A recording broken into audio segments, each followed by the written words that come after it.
Welcome to the official YouTube channel for the Wide Nation of Sports by Hunter Tickle. Hit that subscribe button for first access to exclusive behind the scenes interviews from the NFL, NBA, and college hoops and more. And remember, folks, talks over takes. This first segment of today's podcast is called Luster Lost. When you look at this golden generation that they've dubbed here for the U.S. men's national team, I'm just not buying it. I was never really buying it. I like the idea of how many players you had playing in top flight clubs there in Europe. AC Milan, Chelsea, in recent years. You had other big clubs, Dortmund. You had other top flight, really top tier clubs in Europe where people were applying their trade and really showing what they could do. A lot of Americans, a lot of trailblazing done there in the past on some of the top teams that we've had in the U.S. You had a few players playing in Europe and really holding their own and really competing day by day, every practice to get into the starting 11, to get playing time, to really stamp their mark and then also not slip up and lose that spot. So that's great. That's all positive things. People playing for really big clubs like Juventus, really allows you to get better and to grow and to be kind of a side piece on a really superior world-powered team. But unfortunately, the U.S. kind of isn't reaping those benefits. If anything, there's kind of a glaring kind of loss of like what they've done and where they've been. I will say that the current group has successfully bridged what was a bridge burned in the past. The U.S. didn't make the World Cup in 2018 that was held in Russia, and kind of revamped kind of what they were going to do after that moving forward into the next cycle for 2022 to try to get back to the World Cup. That was done. They did get to the World Cup. New players, new manager, new kind of somewhat of a new structure where you had like a GM as well at the U.S. Soccer Federation, Ernie Stewart. And he was someone that had previously played for the team and had a lot of experience in playing over in Holland at PSV Eindhoven, and then also kind of learning what it means to kind of like develop a program. But still, the U.S. was quite a ways, far from really truly establishing a culture or a new identity, which they're desperately in need of. Probably had been for a long time, kind of as the team kind of got to a level where they were making the second round consistently. I would say that there's kind of needed to be some sort of a structure shift, a new philosophy for kind of how the level, because that's a good thing that the production is increasing. Players are, like I said, getting into first teams and really competitive clubs. So they did that. This team got back to the World Cup in 2022 in Qatar, and really, helped kind of get them back on the right track. I will note that the U.S. team, they got to the next round. They got out of the group stage at the 2022 World Cup. Did pretty admirable job, pretty manageable group for them to get out of. I wouldn't say the hardest, wouldn't say the steepest in terms of some of the foes they played, Wales, England, and Iran, but definitely not super straightforward, super easy. The U.S. in 2002 got out of a tougher group in the group stage. 2006 they failed. 2010 they got out of pretty manageable group, maybe slightly easier group. 2014 was dubbed another group of death, really, like it was in 2006. They got out of the 14 group with Jurgen Klinsmann, and then they didn't make the World Cup in 18. That was coming off of back-to-back getting out of the group, which you thought the U.S. was making a lot of strides, but a lot of people kind of viewed that as them being kind of arrogant, and that's why they got nipped in the butt and lost in Trinidad on the final match day of qualification. for the 2018 World Cup in Russia and didn't get it done, which was shocking for me. Not something that the U.S. had been accustomed to, not something I was accustomed to. I've been following the U.S. since about 2000. They hadn't missed a World Cup since 1986. So that was really a colossal error and low for the program.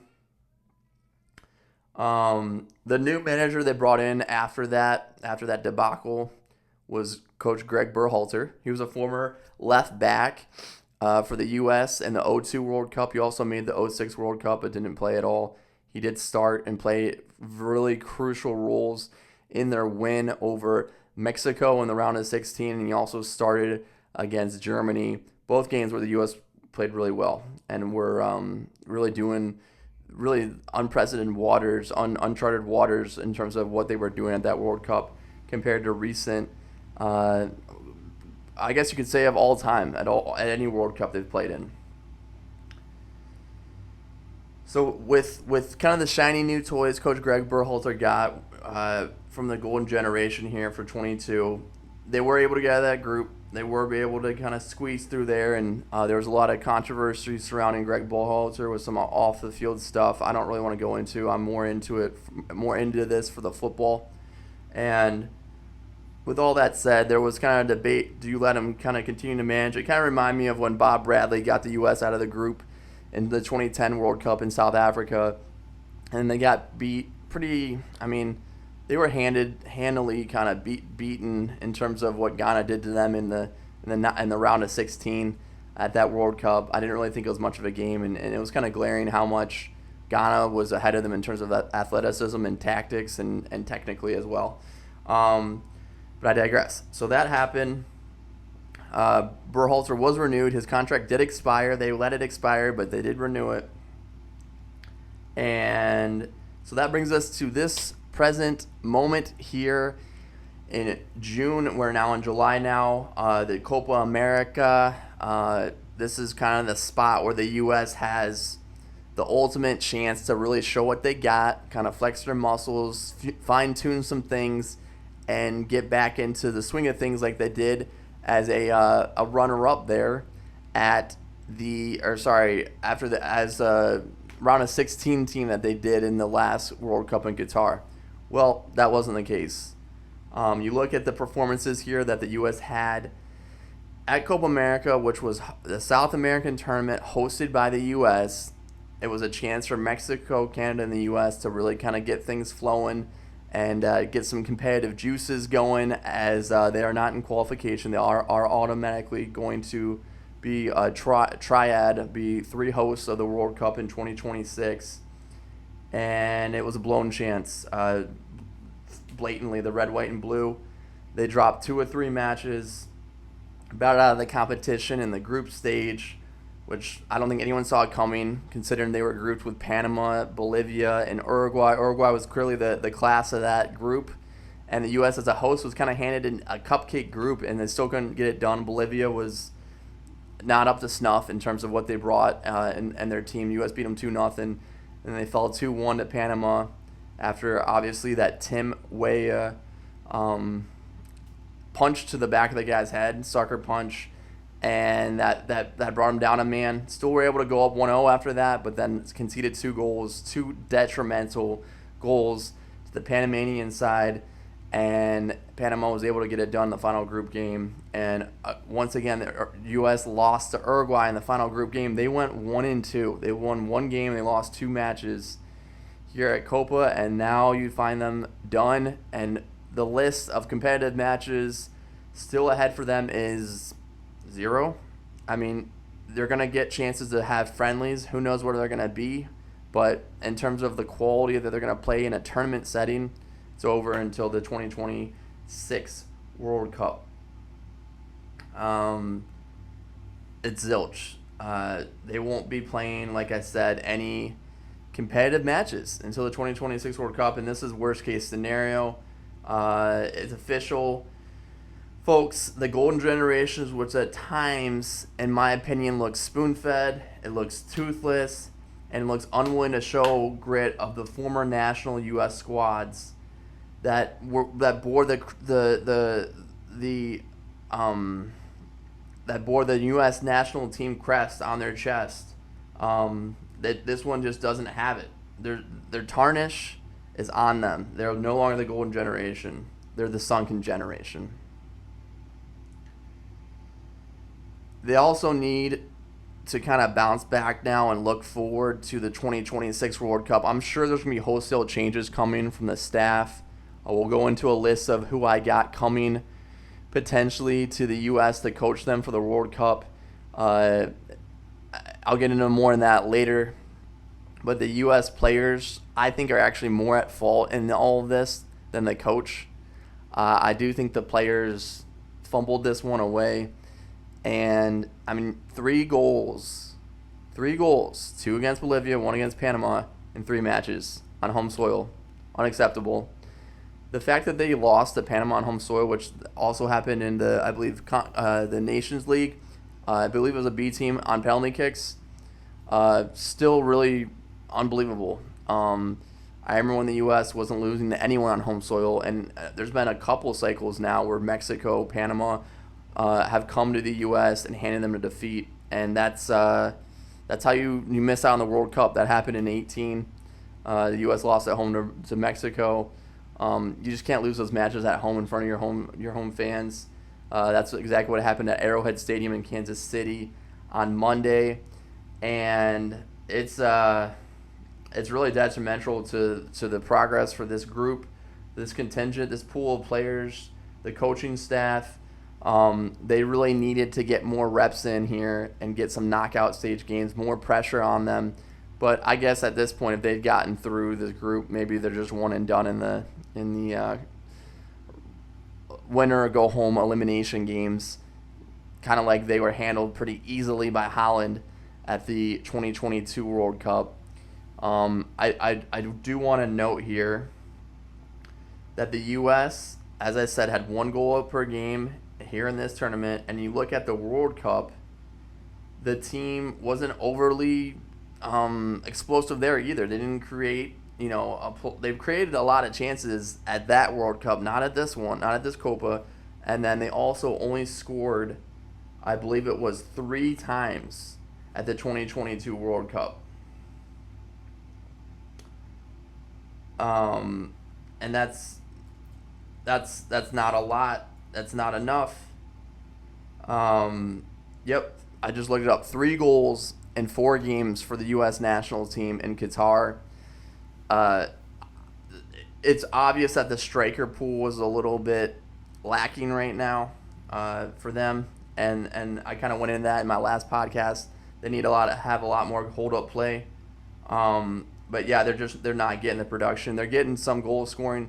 Floran Bologun had 2 goals and assists this tournament. Christian Pulisic is playing well. He had a goal. So Flo getting on and playing well. Probably one of the few bright spots from this tournament, but you saw guys like Weston McKennie really was a no-show in terms of standing out at this tournament. Gio Reyna played pretty good in that game against Uruguay, but these are attacking players. You're going to get judged on creating chances and scoring. You're just not seeing it a lot from these guys, and they're leaving a lot to be desired. Against Uruguay, they came in they needed a win.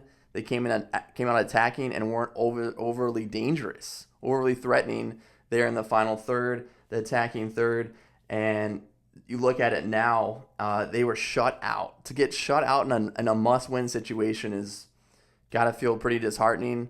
I don't know. I don't know if the players actually feel that way. I don't know what they're seeing.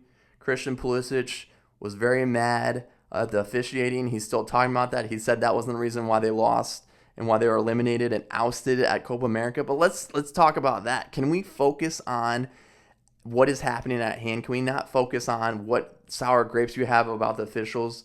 You guys didn't get it done between the lines, didn't finish, didn't create a lot of chances. That should be glaring. That should be what's talked about and realized. And that should be what is clearly needs to be on their mind, and it's not there. It's pretty stunning. I don't know if it's ego. I don't know if it's complacency. I don't know. You think they'd get a wake-up call now that they're eliminated? You think they'd get that wake-up call when they lose to Panama. But I don't. it's just not there for this group, and it's pretty jarring. Pretty jarring. The offensive production just isn't consistent.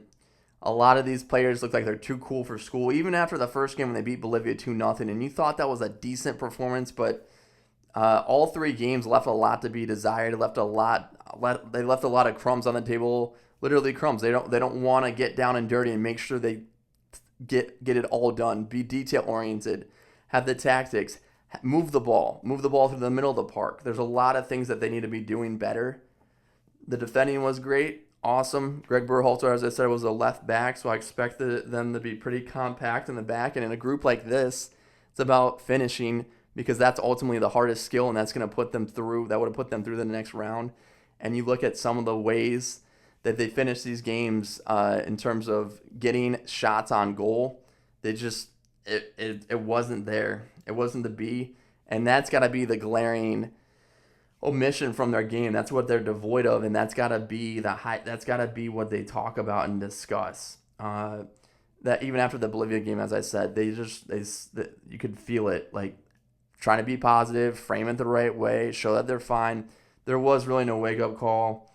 I think by now they've had two wake up calls at this group, and really a major one in being ousted here in the group phase. But I don't get it. A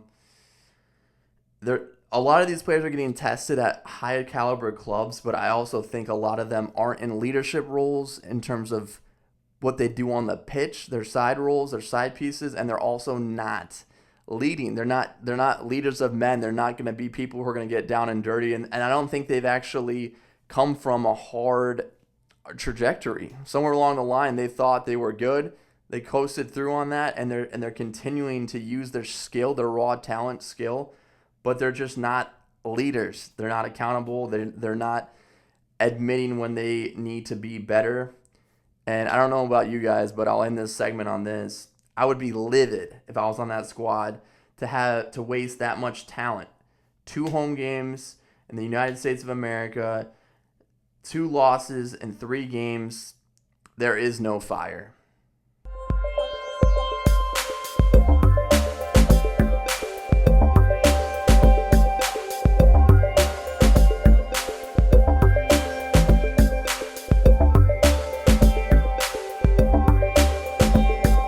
All right, guys, so this segment, I'm going to go through 5. We got 5 coaches that I think should be in the running to head up the U.S. soccer national team.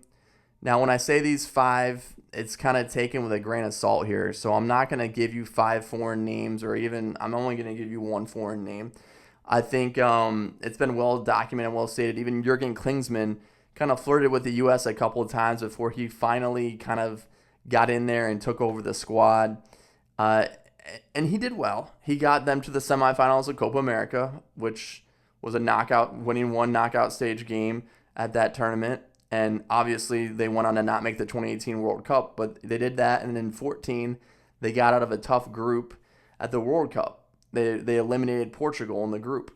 So he had some mixed results, but ultimately he said that the whole system needs to kind of be reconfigured. And I can see that. I've been thinking that since following the team in 2002 and probably really seeing that when they weren't able to get out of the group in 2006, that it's just there's still a ways to go for the U.S. to learn what it takes to develop players. It's all about youth and player development and who's coming in and who's getting the chance to even show what they can do on the pitch.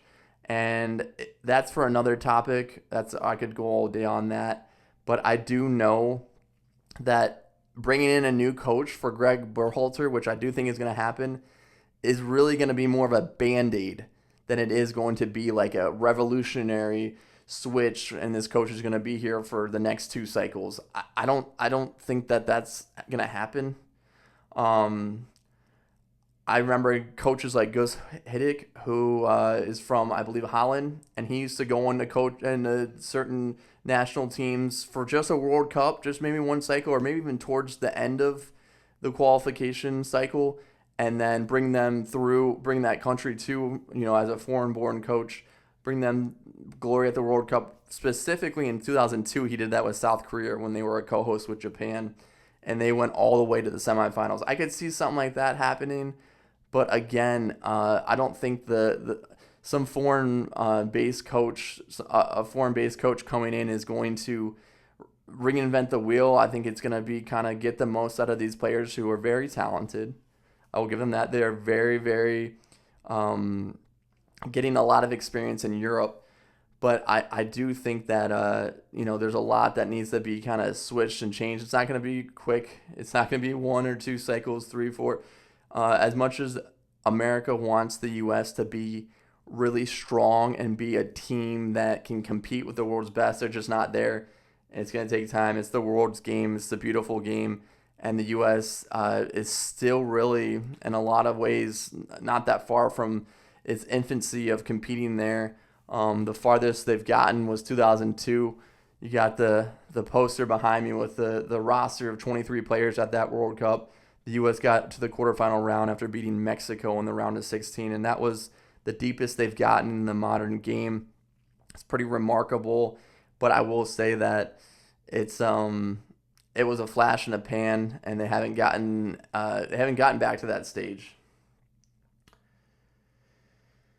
So we're going to go into this list of 5. I will say that the U.S. in the past really thrived on counterattacks, getting the ball, really putting a lot of players behind the ball, defending well, throwing bodies at the ball to block shots or defend passes, defend crosses, winning balls out of the air, just getting down and dirty and just hustling to get loose balls. Like the grit and the grind, like all they could do to get any result and throw anything they needed, the kitchen sink at these teams. And it worked. I mean, that was playing to their strengths. That was playing to all effort, all in.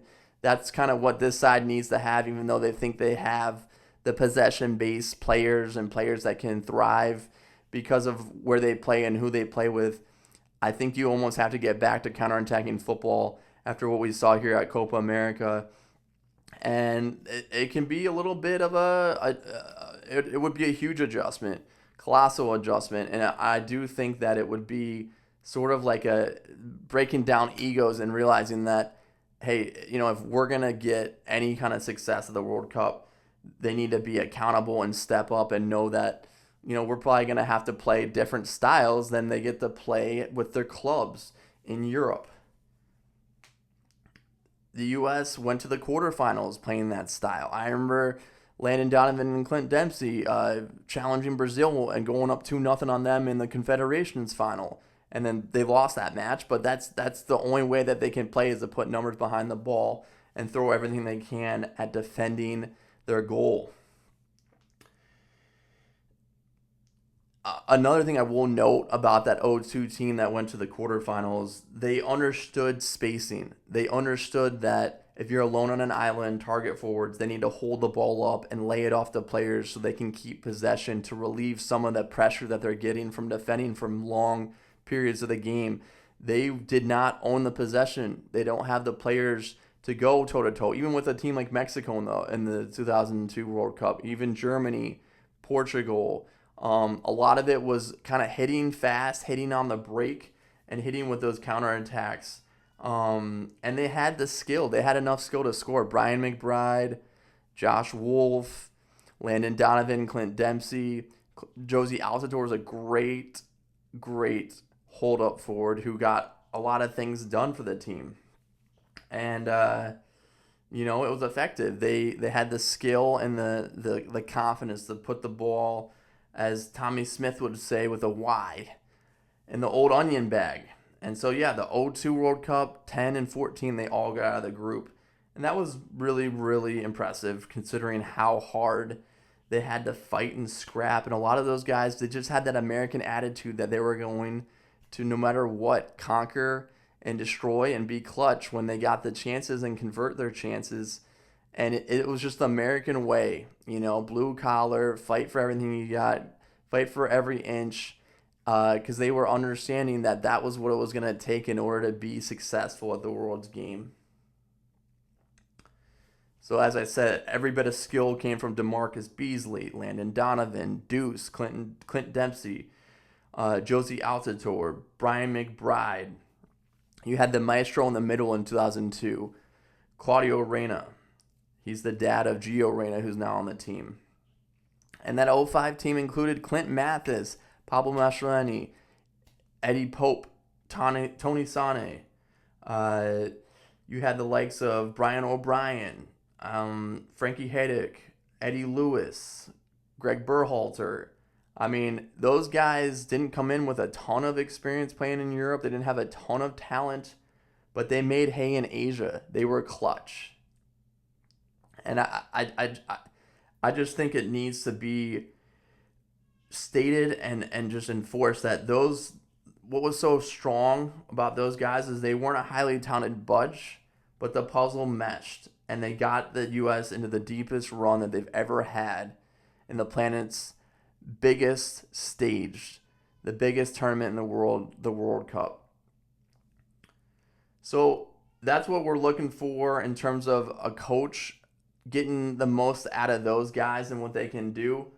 I'm going to run down the list of 5 coaches that I see, 4 American, one foreign, that could really have an impact, and kind of what I can see as being, a patchwork job in terms of getting stuff done at the World Cup. They're already in.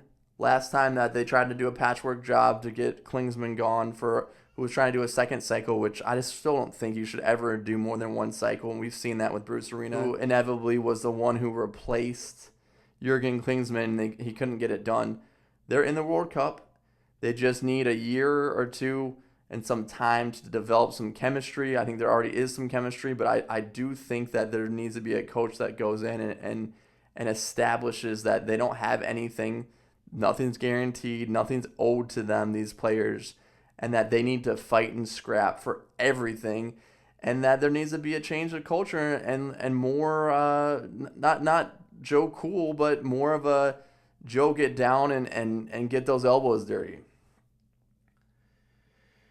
So the 5 coaches I have is Jurgen Klopp, Ernie Stewart, Caleb Porter, Jesse March, and Steve Cherundolo. We're going to start with Steve Cherundolo. He was a player who really came on in the 2010 World Cup in South Africa. He was a right back. Man, just talk about Mr. Consistency. He was someone who was just really strong. He was a member of the 02 team and 06. He actually didn't play at the 02 games. I forget how much of a role he had in 06, but 2010, man, he aged like fine wine. He was really strong at right back and really was a key cog for that team that got out of the group. Right now, he's the coach of Los Angeles Football Club.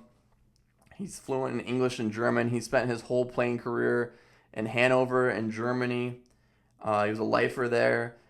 He's a National Soccer Hall of Fame inductee, and he's someone that's already just kind of being a wonder kid, really just kind of having a lot of success in Major League Soccer.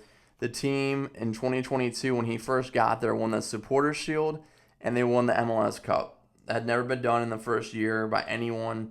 And then a year later, they got to the Cup final, and they got to the CONCACAF Champions League final.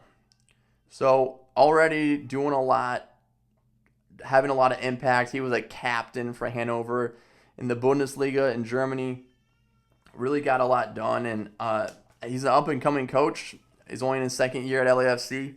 I do think that he could be the next big thing. And if the U.S. wants to kind of just go with a guy who knows the game, he's American, he's been around Europe top flight, he's been around the national team as a player for 3 cycles.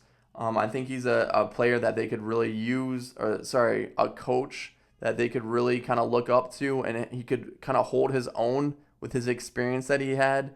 And by the way, Gregg Berhalter was also kind of along those same lines of coaching in MLS, and then also he had playing experience in the Bundesliga and was on that 02 team as well.